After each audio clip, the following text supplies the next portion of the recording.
الله الرحمن الرحيم الحمد لله رب العالمين الرحمن الرحيم مالك يوم الدين إياك نعبد وإياك نستعين اهدنا الصراط المستقيم صراط الذين أنعمت عليهم غير المغضوب عليهم ولا الضالين اللهم صل وسلم وبارك على سيدنا محمد وعلى آل البيت الكرام وأصحابه المخلصين والتابعين وتبعهم وأولياء الله الصالحين وعلماء متقين والشهداء مطهرين وجامع مشايخنا ومربنا ومرشدنا إلى الله تعالى سبحان ربك رب العزة عما يصفون والسلام على المرسلين والحمد لله رب العالمين ربي اشرح لي صدري ويسر لي أمري واحلل عقدة من لساني يفقه قولي وأما بعد. Alhamdulillah, yesterday I dealt with the subject of why, and today I hope to speak somewhat, because time is running out. And it's always running out on me, this is the problem, on where, and a little bit, I hope, on what. And these books are available in the smaller form, and we still have some whys left, but what and where have gone.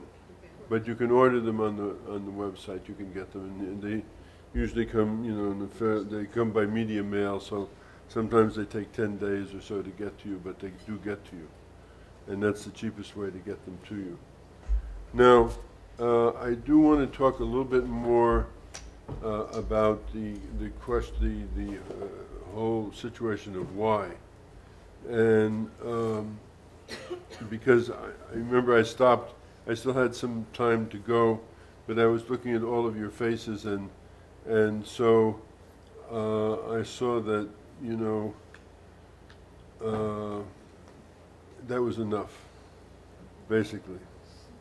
So I want to start, and right before the end I had shown you this picture, this photograph. You remember, I don't know, you probably won't be able to see it, but the top of it is the man who is responsible for this killing in Syria at the present time, this Bashar al-Assad, and sitting right next to him is the chief mufti of his country.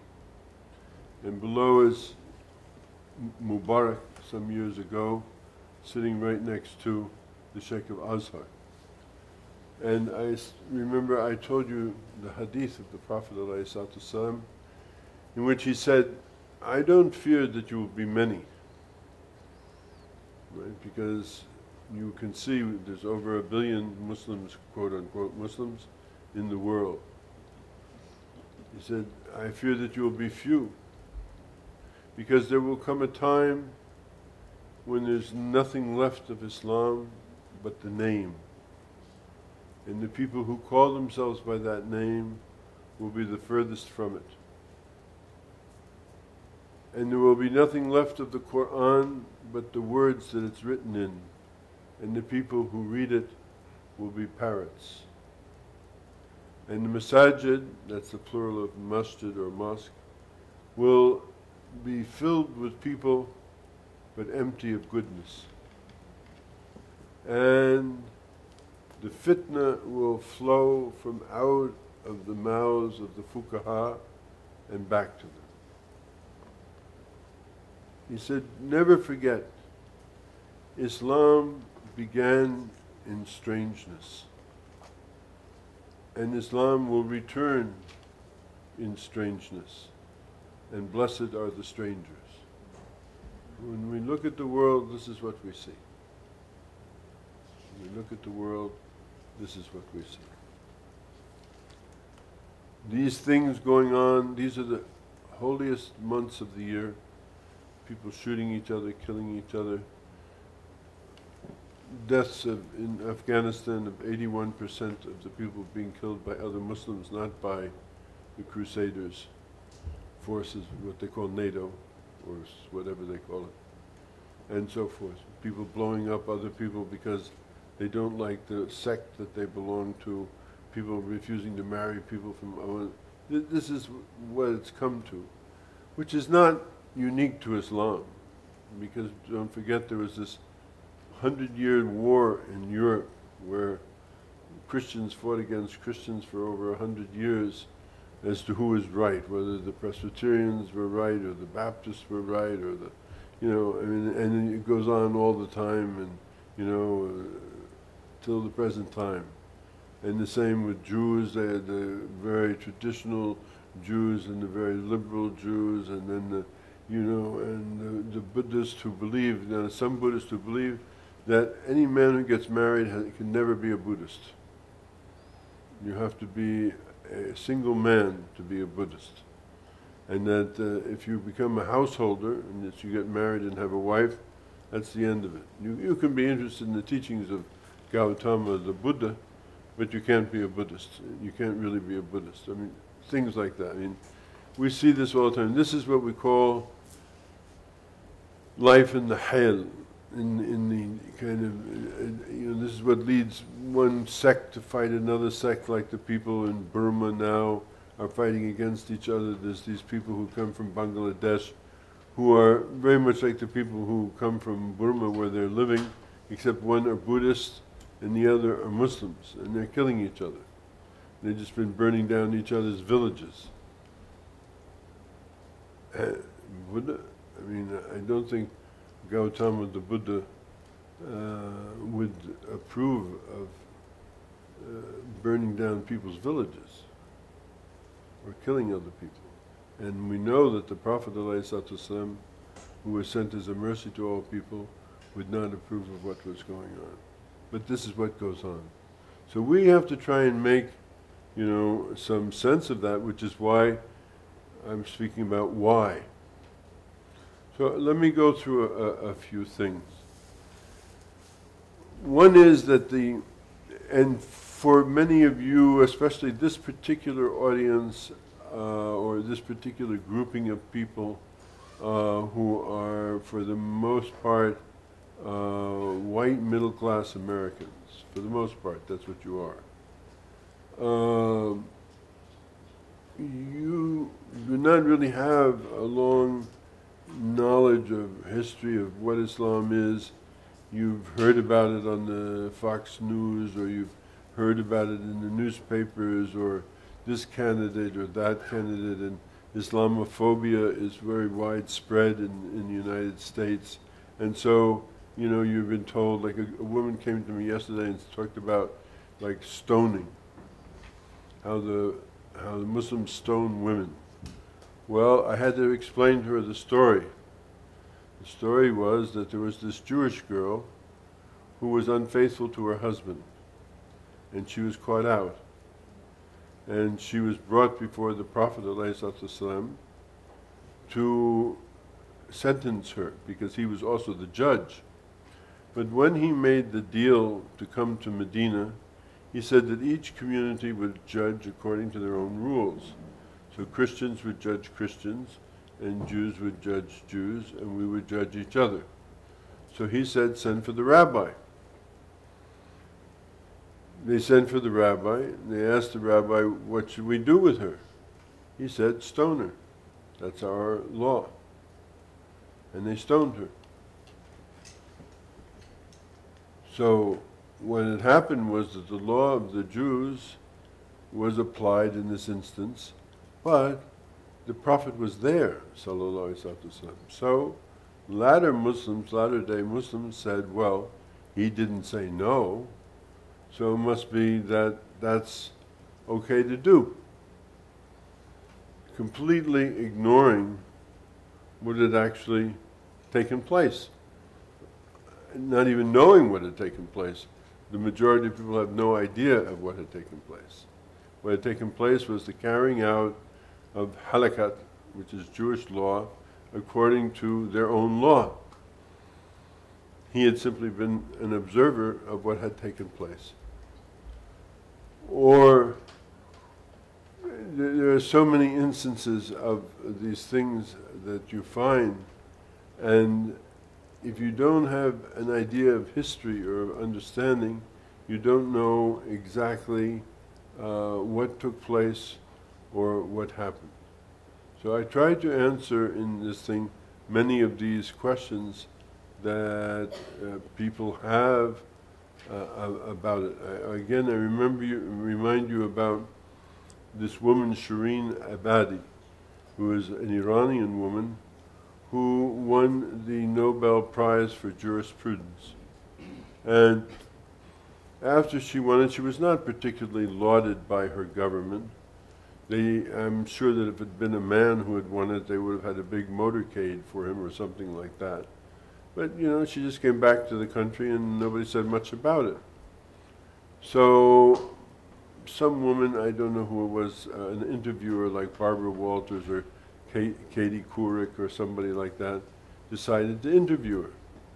And you knew from the minute that what she was trying to get her to say is Islam is bad. Because look at how I was treated.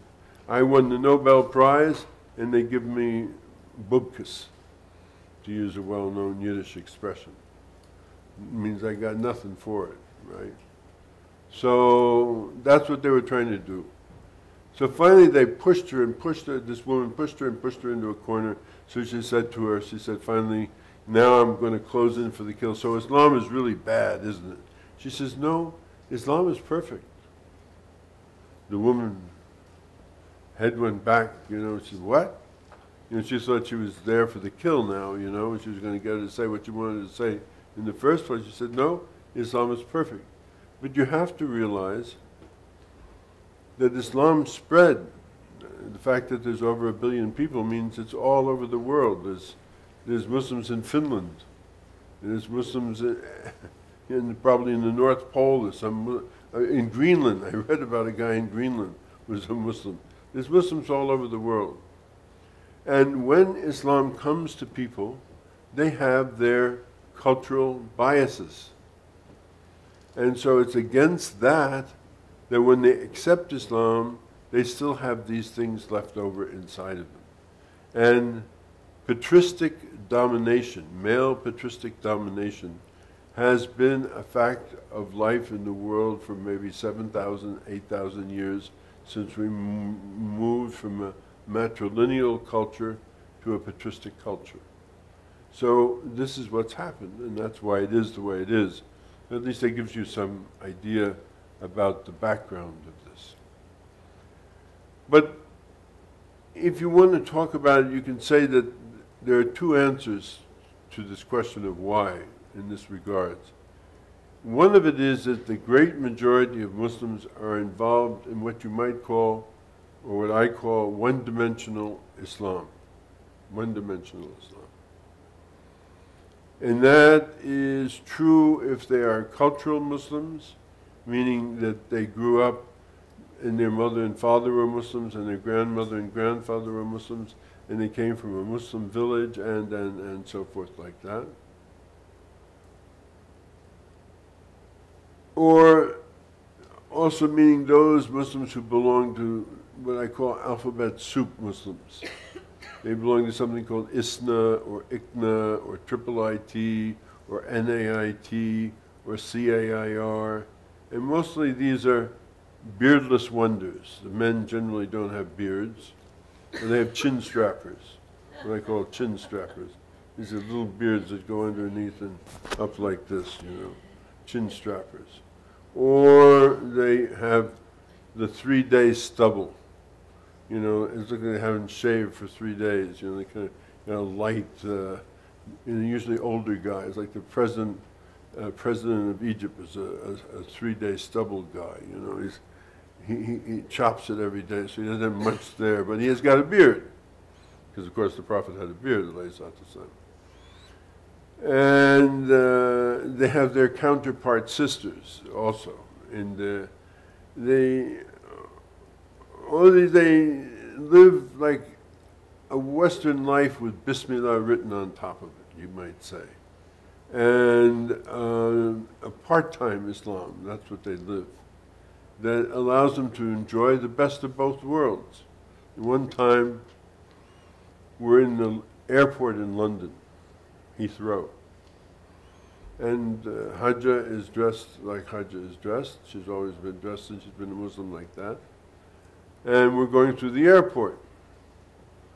And who does she meet? But the head, the president of the Women's College in Mecca, where she's studying, who is not dressed like that at all. And her story is, well, actually, if I dress like that, I'll stick out. And so I dress like Western women because I'll fit in. And what I'm wearing is very modest. Indeed, what she was wearing was very modest. But this was her response to it. In other words, that's what these animal soup or vegetable soup or whatever they're called, alphabet soup Muslims, this is what it is. They live Western lives with a kind of Bismillah written on top of it. They make sure their kids are doctors or engineers, or at least have permanent head damage. That's called a PhD, from reputable universities. And these are the people that there's a great teacher by the name of Pir Nur Muhammad. He called these universities spiritual abattoirs, where people go to get killed spiritually. And in the worst case scenario, these people are what we call archaic revivalists. These are the Salafis, the Wahhabis, the Neo-Kharijites, and all that comes out of it. Everything says bidah this and bidah that. And they have this really weird idea that they can somehow go back in time and live life as it was in the time of the Prophet, Islam in the time of the Prophet, which of course nobody has yet invented a time machine. And at the same time they're murderers, many of them, and killers, and thugs of one form or another, but they all have beards, and they all wear topis, and they all sit on the floor, and they all eat with their right hand, and they fast, and they do all these things, but they're thugs.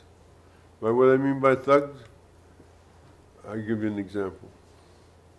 There was a man who was a teacher in an Islamic school in the northwest area of Pakistan who had fought against the communists, the Russians, during the time of Afghanistan, and retired. He was injured, and he taught Quran, and he taught in a little school, nondescript school in northwest frontier area. And one day, these three guys, 19, 23, 24 years old, came in. They took one look at him, and he's teaching his kids Quran, and they shot him and killed him. They were asked, why did you shoot him? They said his pants were too long. Because there's a saying in the Sunnah that pants should not be longer, or anything that you wear, longer than nusf sak, it's called in Arabic, to the, what you call those things? Those bones, these bones, ankle bones, shouldn't be longer than their ankle bones, so they killed him.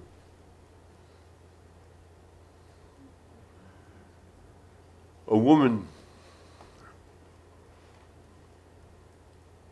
goes out on the street at night looking for medicine for her child who's very sick. And any of you who are parents know that you'll do anything when your kid is very sick to get them better. She's out on the street, two of these Taliban soldiers see her, they shoot her and kill her. They ask why. She said, woman's not supposed to be on the street at night. Not bothering to ask her, what are you doing, Mom? Why are you out on the street? What's it for? Or so on and so forth. You see? So we have these people.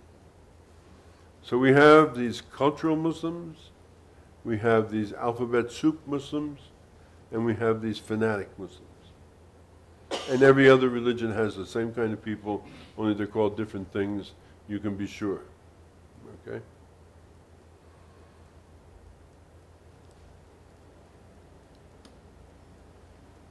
If you really want to understand what it is, and many people don't want to understand what it is, you have to understand that Islam is not one-dimensional, it's three-dimensional, like everything else is.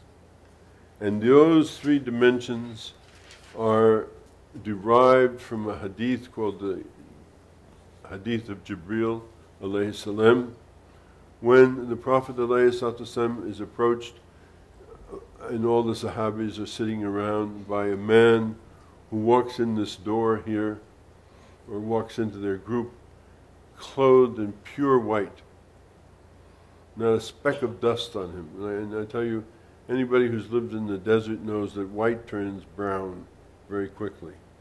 White turns tan. That's where khaki came from, you know, because that's why the people used to wear white clothes, but they turn tan in the desert. Huh? So this guy comes in, he's completely dressed in white, and he begins to ask the Prophet about Islam and so on and so forth like that.